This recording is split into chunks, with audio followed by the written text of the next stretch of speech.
Hola, hola, espero que todo muy bien. Hoy estamos cerrando una semana más de nuestra lectura cronológica de la Biblia y estamos cerrando el libro del profeta Jeremías. Este ha sido un libro que, a diferencia de los profetas anteriores que hemos visto, el profeta Jeremías le toca vivir aquello que había profetizado.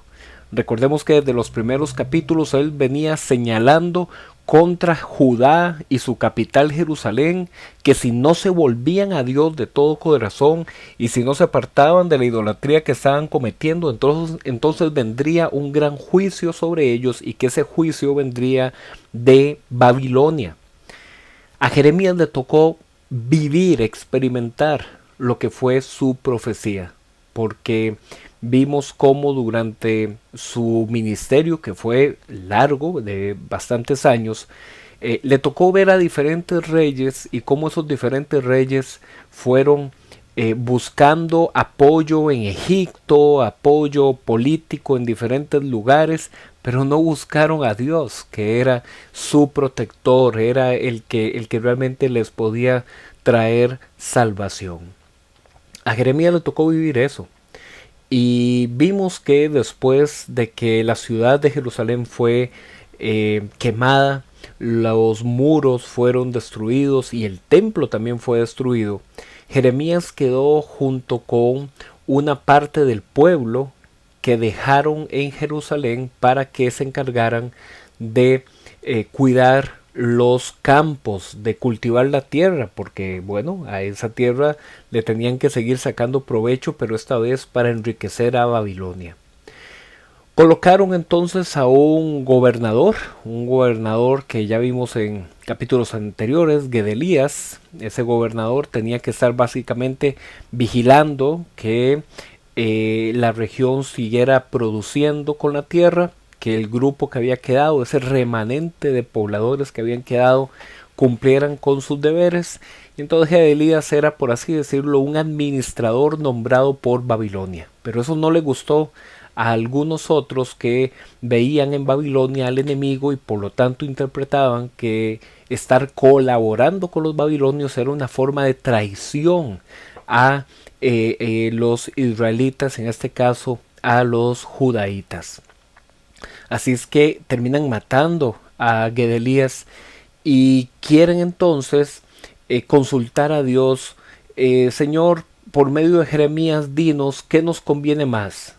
¿Nos vamos huyendo a Egipto con este remanente que quedó, o nos quedamos aquí en esta tierra que ha sido destruida? Y la respuesta de Dios por medio de Jeremías fue categórica. Si ustedes se quedan aquí en esta tierra, en Jerusalén, yo los plantaré como un pueblo, yo los levantaré, yo los respaldaré. Pero si ustedes se van a Egipto, en Egipto los alcanzará la guerra, los alcanzará el hambre, los alcanzará la plaga. No se vayan a Egipto. ¿Y qué fue lo que hizo ese liderazgo, y qué fue lo que hicieron con el grupo del remanente que quedó? Llevárselos a Egipto.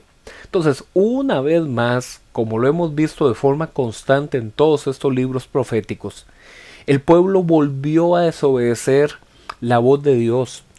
Y queda remarcado de que era un pueblo que desobedecía, no porque tuvieran ignorancia de la voluntad de Dios, sino más bien porque, conociendo la voluntad de Dios, preferían obedecer su propia voluntad. Y entonces Jeremías, que está con este grupo de el remanente que quedó, es llevado también a Egipto. Y vimos que estando en Egipto enterró unas piedras y les dijo: vean, aquí donde estoy enterrando estas piedras, Nabucodonosor va a levantar su tienda, porque Nabucodonosor también va a dominar Egipto. Y después de eso comenzamos a ver el día de ayer una nueva sección de este libro, el profeta Jeremías, con una serie de mensajes de anuncio de juicio hacia las naciones vecinas que de alguna forma estuvieron en contra de Jerusalén. y cómo los elementos que esas naciones creían que era su fortaleza, más bien Dios dice, yo voy a traer juicio sobre eso, porque cualquier cosa que sustituya la fidelidad máxima en lugar de Dios por alguna otra cosa, eso será castigado. Y así como el propio Jerusalén, que creía que por tener el templo iban a ser inmunes de cualquier ataque, bueno, los egipcios creían que por su gran ejército no iban a ser destruidos, fueron atacados. Vimos que los amonitas, los edonitas, los moabitas, los filisteos, todo este grupo de gente cercana, también los de Damasco, ellos ponían su confianza en la riqueza, en la producción de su tierra, en el orgullo que daban.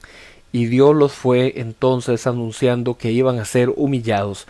Pero a pesar de todo eso, también en los capítulos anteriores vimos que Dios también promete que tendrá misericordia, que no los va a destruir por completo.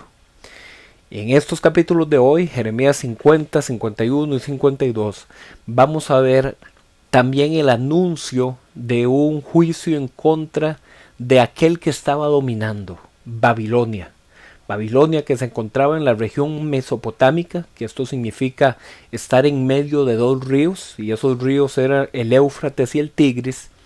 Babilonia entonces, que había conquistado Jerusalén, que había conquistado toda esta región, desde Mesopotamia hasta Egipto, es decir, dominaban todo ese paso comercial y geográfico.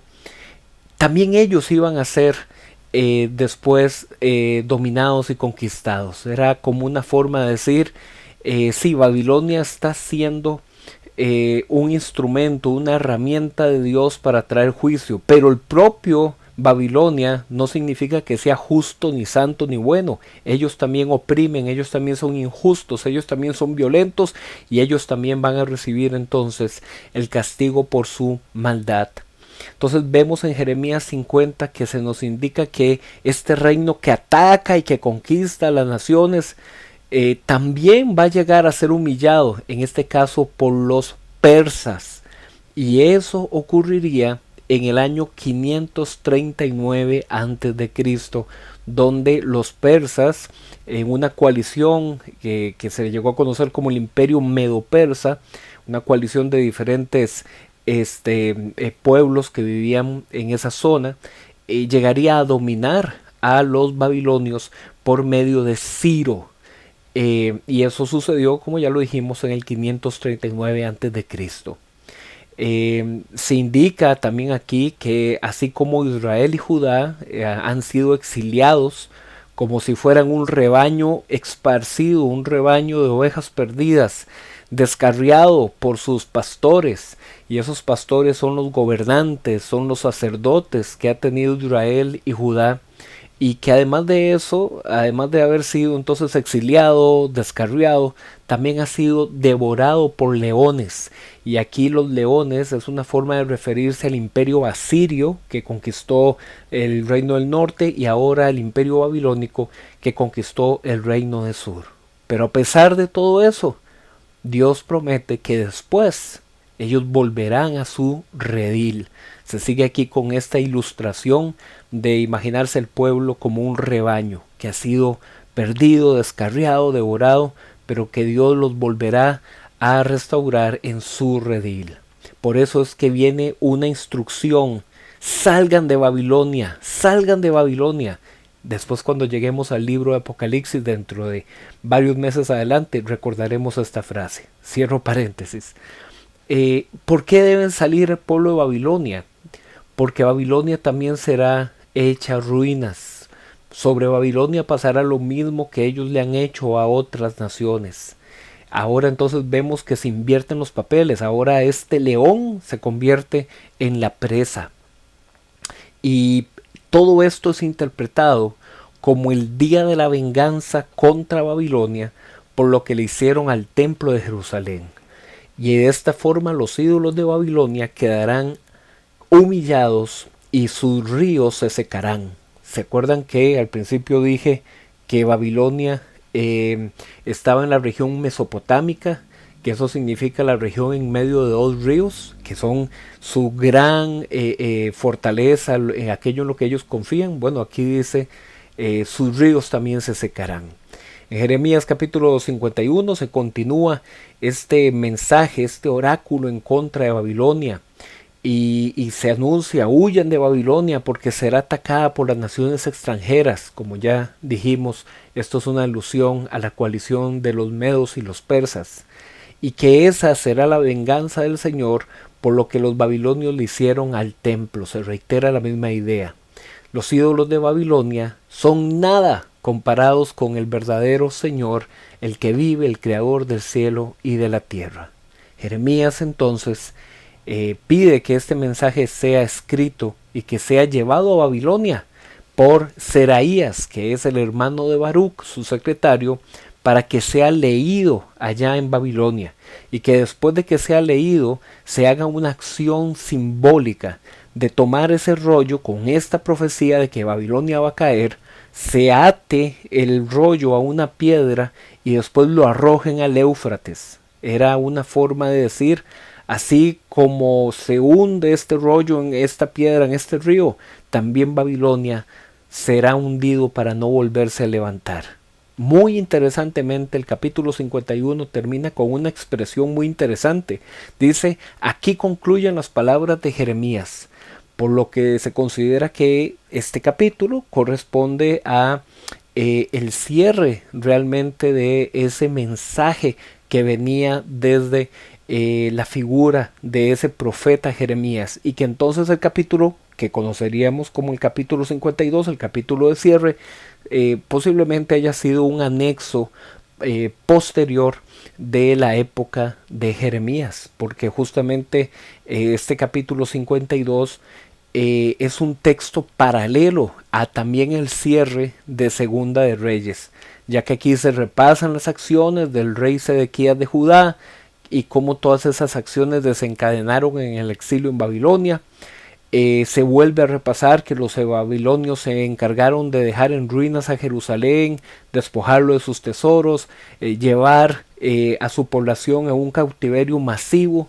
Se recuerda entonces que todo esto fue en diferentes etapas, que hubo una primera deportación hacia Babilonia por ahí del año 597, hubo una segunda deportación de menos de 1000 personas. Esta fue, digamos, una menor deportación en el 586, justo cuando se da la caída del templo, y hay una tercera deportación, y esta con menos personas, en el 581, que fue después de la muerte del gobernante Gedelías. Todas estas cifras, más allá de verlas como números exactos y literales, más bien lo que representan son categorías administrativas que podían especificar a líderes de familias, de clanes o a varones en edad de guerra, en edad de servir en la guerra. No necesariamente aquí se está incluyendo a toda la totalidad de las familias con mujeres y niños. El cierre del libro de Jeremías, al igual que el cierre del libro de Reyes, nos presentan el recuerdo de la liberación de Joaquín. Joaquín había sido llevado en el exilio y después de muchos años de estar preso es liberado en Babilonia. ¿Y qué tiene esto de interesante? Bueno, es que Joaquín fue un rey en Jerusalén de la casa de David. Él es un descendiente de David, y ahora estando en Babilonia es liberado y es beneficiado de el rey sucesor de Nabucodonosor, que le permite quedarse en la corte de Babilonia y también recibir privilegios y favores. Y esto es un cierre con un mensaje de esperanza. A pesar de que ya no tienen capital con un templo, a pesar de que están en una crisis de identidad, en una crisis histórica, Dios todavía no ha terminado con ellos. El libro cierra con, repito, una semilla, una nota de esperanza de que aún entonces queda un linaje de David que queda todavía una esperanza. Mañana vamos a hacer un pequeño repaso de lo que se conoce como las lamentaciones de Jeremías. Y con las lamentaciones después daremos paso al profeta Ezequiel, que también nos presenta una mirada muy interesante. Bueno, y cómo era la vida durante esos años del exilio en Babilonia. Eso lo veremos en el profeta Ezequiel. Así es que la próxima semana también vamos a ver capítulos súper interesantes de esta historia en el Antiguo Testamento. Nos vemos.